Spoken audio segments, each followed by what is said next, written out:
Hello everyone, welcome to the second episode of Edu Podcast with me, Mary Christiana. How are you guys? Hopefully you will have a wonderful day. Well, today I have the same cast as the first episode. Do you still remember, guys? Yups, Aurel and Diani. Yay! Hi Aurelia, Oktavia, Putri. How are you? Hi Mary, thank you for the opportunity for letting me join your podcast again in this second episode. I'm over the moon right now, Mary, and how about you? Wow, that's nice. I'm good, Aurel. Thank you for asking. Nice to meet you again, Aurel. Nice to meet you too, Mary. Alright, besides Aurel, there is also Diani Bethesda. Hi Diani, how's your day? Hi Mary, I'm doing great, Mare. I'm so happy to join your podcast again. Wow, that's nice to hear that, Diani. I'm happy as well. Alright, here we are going to discuss some questions that are related to the materials that we have learned together in school management class. Are you ready, guys? Yes, Mary. Yes, I'm ready. Alright, I will lead the discussion first. So, in this part, we are going to talk about Chapter 5. In that chapter, we also learn about the graduate competency standard, right? And there are 4 types of knowledge in the graduate competency standard. Can you mention them, Aurel? Oh, sure, Mary. They are factual, conceptual, procedural, and metacognitive. Am I right? Excellent, you're right, Aurel. Those are the 4 types of knowledge in the graduate competency standard, and we will talk about them one by one in brief. First, factual knowledge is the knowledge that is related to facts, just like its name, factual. It can and must be learned through exposure, repetition, and commitment to memory. I will give you an example. Who is the third president of Indonesia? Can you answer it, Diani? The third president of Indonesia is Mr. Habibie, Mary. Great, Diani. That's called factual knowledge because you remember the fact. Mary, previously you said that factual knowledge can and must be learned through a commitment to memory. But our memories are not the best place to store facts, right? How can we overcome that? Wow, good question, Aurel. Since our memories are not the best place to keep facts, we can help ourselves by knowing where to find factual knowledge when we need it. For example, we can find it through books, journals, the internet, and our own notes. Ah, I see. Thank you for the brief explanation, Mare. My pleasure, Aurel. Alright, let me continue to the second type of knowledge, which is conceptual knowledge. Conceptual knowledge encourages us to the relationship and or function among the details and elements that make up a larger structure. For example, knowing the classification, theories, model, structures, and so on. I think I got it. May I give an example, Mary? Oh, sure, Diani. Go on. I love listening to music. For me, it's not enough if I only listen to the song. I need to know the full lyrics so I can understand the meaning of the songs. Besides that, I have to know who the musician is and find out why he or she made that song. Is there any background that allowed him or her to write that song? Or who is the song addressed to? Like that, right? So we need to know the details of the information. Hey, that's a good example. It means that you are applying conceptual knowledge in your daily life, Diani. Good job. Thank you, Mary. You're welcome, Diani. Well, and the third type of knowledge is procedural knowledge. Procedural knowledge encourages us to know the technique or the methods on how to do something. For example, how to write a persuasive essay, how to drive a car, and many more. Aurel, can you give an example? Of course, Mary. I will take an example of how to make a cup of coffee. And I will explain how to make it. First, you need to prepare coffee powder, sugar, a cup, a spoon, and hot water. Then, put coffee powder and sugar into the cup. After that, pour hot water into it and stir with a spoon. Finally, a cup of coffee is ready to serve. Wow, thank you for the example, Aurel. That's procedural knowledge on how to make a cup of coffee. That's great! Thank you, Mary. My pleasure, Aurel. After the procedural knowledge, now we are going to jump into the last type of knowledge, which is metacognitive knowledge. Basically, metacognitive knowledge is knowing ourselves, both limitation and strengths. Besides that, we need to know how to develop ourselves and overcome our limitation. That's all about 4 types of knowledge, guys.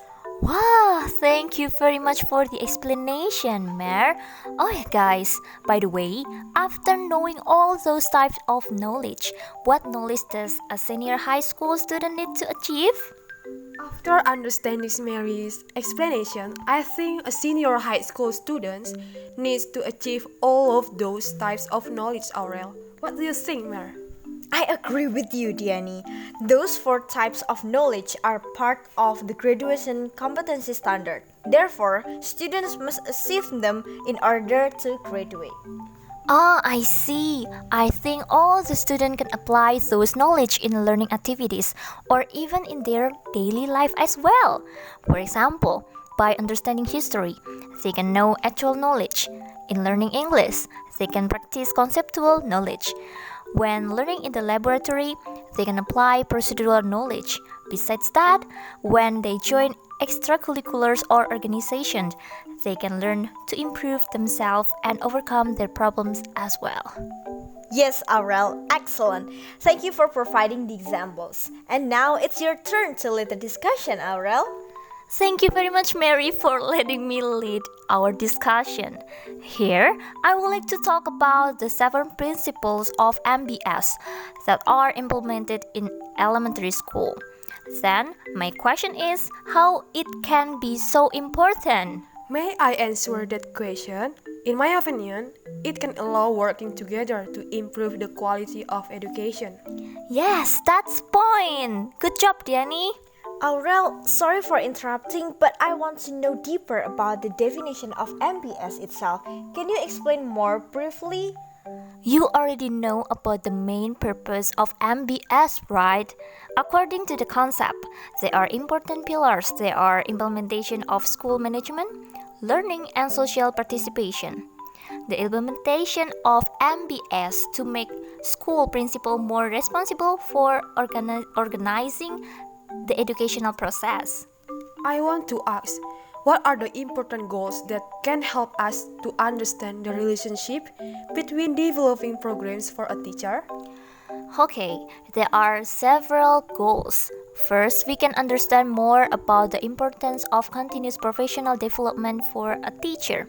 Second, have an understanding of continuous professional program for a teacher. The relationship between school, culture, and professional development success. Lastly, we can be able to determine the right professional development programs for teacher based on the level and commitment according to the characteristic of the teacher. Wow, that was so interesting. Aurel, can you explain the meaning of teachers with bachelor degrees are only moderately better teachers than teachers without bachelor degrees? Of course, Mary. The responsibility of a teacher in a school is to ensure the students' experience in the learning process. The result of this study make us aware that as teacher should be not satisfied with the knowledge that has been received when studying in a college. Teachers need to always develop themselves because the context of education is always changing and evolving. This learning activity should continue continuously throughout the life of a teacher. Yes, in order to reinforce what Aurel just said, the law of the Republic of Indonesia number 14 of 2005 concerning teachers and lecturers mentioned in Article 10 that competencies should be mastered by the teacher includes pedagogical, personal, social, and professional. It's mainly talking about teacher competency.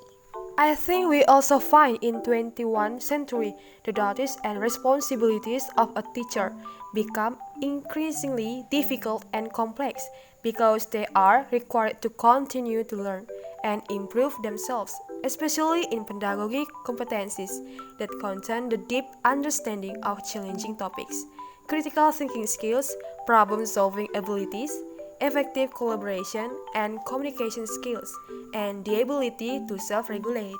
True, Diani. That is the big point that we want to discuss together. According to Gligmann, Gordon, and Rose Gordon, can you mention some points that can be categorized as teacher professional development? May I try? Yes, Mary, go on. I will tell you about teacher professional development that it includes several aspects. First, teacher personal development. This aspect can help new teachers to better understand them, especially with regards to adult life cycles, roles or tasks, and transition events, both in career and personal life. Second, teacher career development. It's a program that is related to their career, starting from the induction process to retirement. Awesome! Thank you, Mary. That was a brief explanation. After listening to Mary, I will make a correlation between the school culture. Do you think is it important, guys? I want to hear Diani's voice, please. I think it's very important because the schools need to develop a culture that it can encourage the creation of opportunities for teachers to develop their professionalism. On the other hand, school openness culture of changes is the main factor for the teacher professional development programs. Yes, the school culture can be used to encompass all the attitudes, expected behaviors, and values that impact how the school operates. However, it can be divided into positive cultures and negative cultures. We also felt the impact since we were in elementary school until now. School culture can be used positively in order to enhance student learning, achievement, and improving their learning attitudes. The role of the teacher is very important to support students' ability. Now, how about the characteristics of school cultures?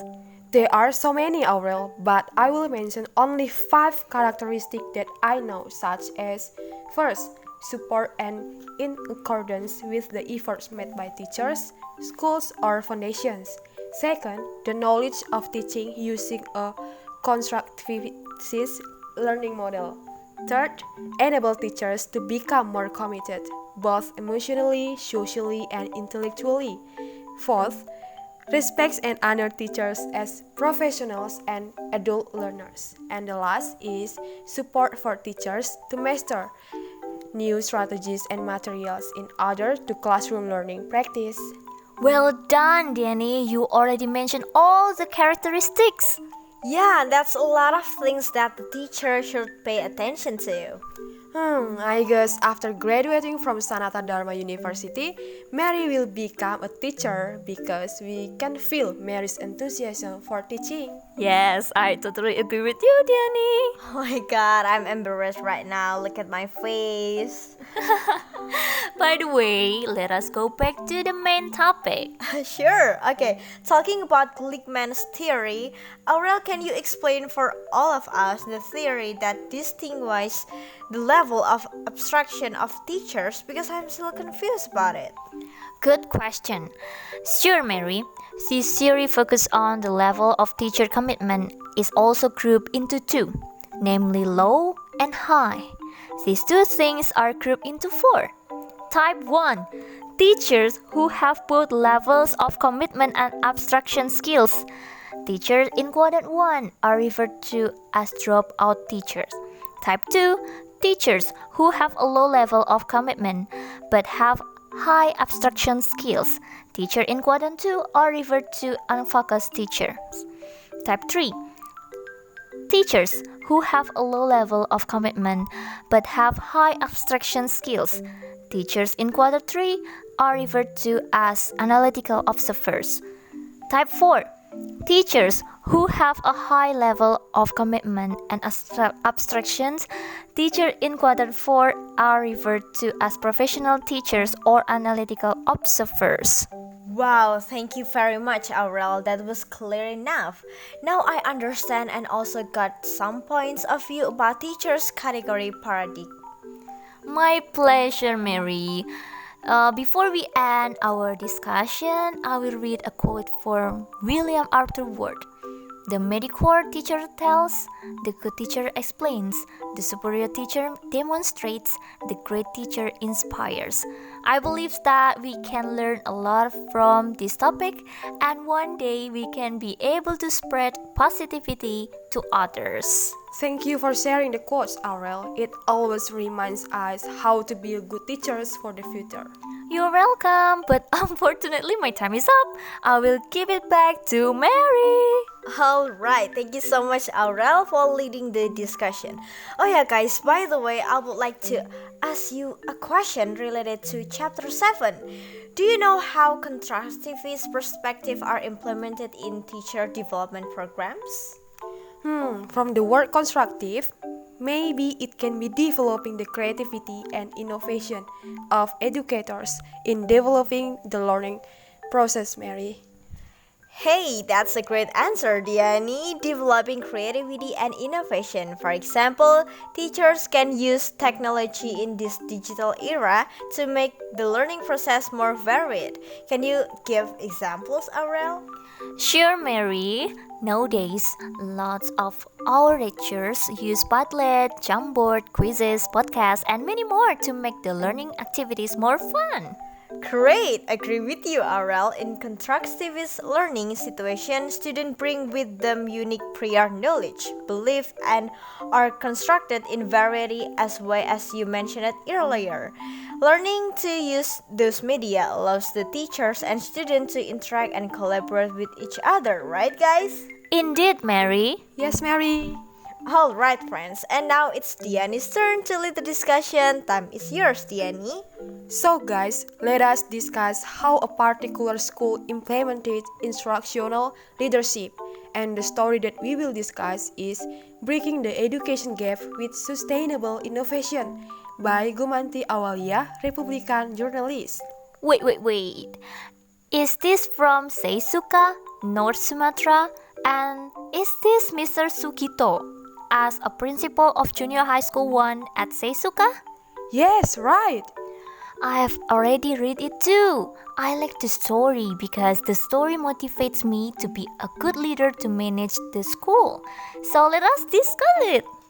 So, can you explain it, Diani? Yes, this is about the principal of Junior High School 1 at Seisuka to break the education gap with sustainable innovation from the school that is located in the interior.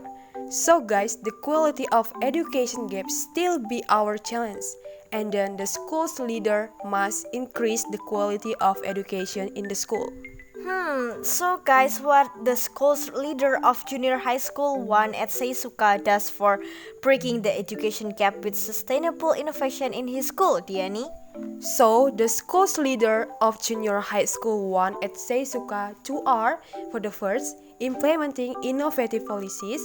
Then, all parents need to have a contribution of planning, application, and evaluation from the school's program with the formation of a class association. Next, teachers are given active learning training with the MIKIR approach.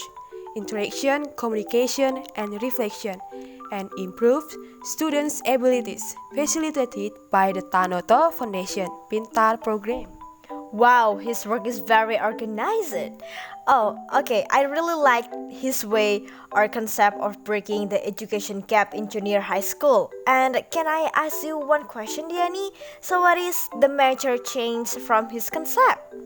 Okay, the school's leader of Junior High School 1 at Seisuka changed the class to be a palace, the class to be a center of, so students and teachers feel comfortable to do the learning and teaching.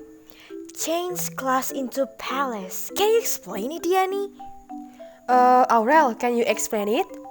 Sure.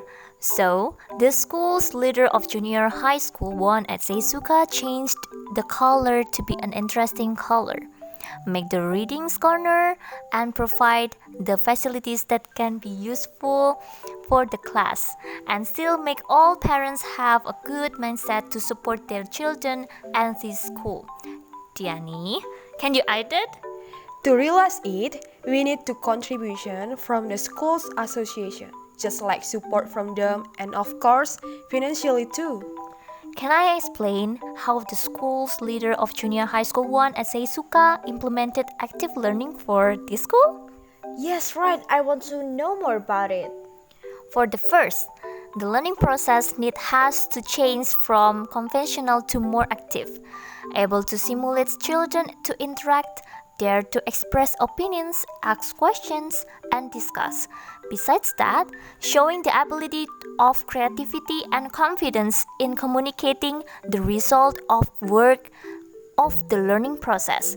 Then, holding a showcase showing the children result in increased parents' trust in the school. How about the literature from this school?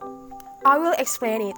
The school's leader of Junior High School 1 at Seisuka have some steps such as, for the first, create a reading corner in each class, fiction and non-fiction books, and then the student must read some books for 15 minutes in every day.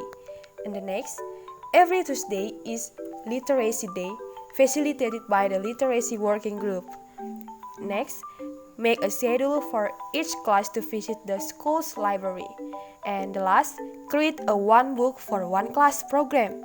So, those methods have published their papers and made writing an activity as their hobby.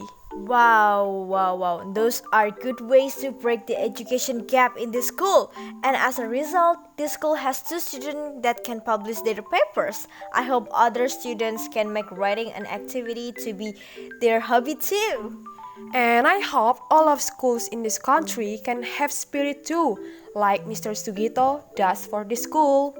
But in this case, we have one thing that we need to imitate. This is the teamwork. The school's leader of Junior High School 1 at Seisuka always emphasizes all of the people at the school for working together. So, what does Mr. Sugito do? Mr. Sugito emphasized that all of the people in the school have the same vision and mission as the school's goal, holding regular meetings, informally sharing enthusiasm, casually conversation, and supporting each other. This is a good way to strengthen our relationships. I hope the education can be better than before and we can achieve all of our goals. Therefore, we can always in the spirit to improve the quality of education in Indonesia, to create the smart generation for the future. I hope so, Aurel. Alright guys, now we will end our conversation guys because we can answer all the questions and we can understand all the materials. Thank you for sharing, Aurel and Diani. Thank you, Mary. See you in the next episode. Thank you so much for inviting me and see you on top, Mary. Thank you very much, Aurel and Diani, for participating in the second episode of Edu Podcast. Alright, everyone who is listening to this podcast, I would like to say thank you so much for listening and I hope it will be beneficial for us. I'm Christiana and see you in the next episode. Bye!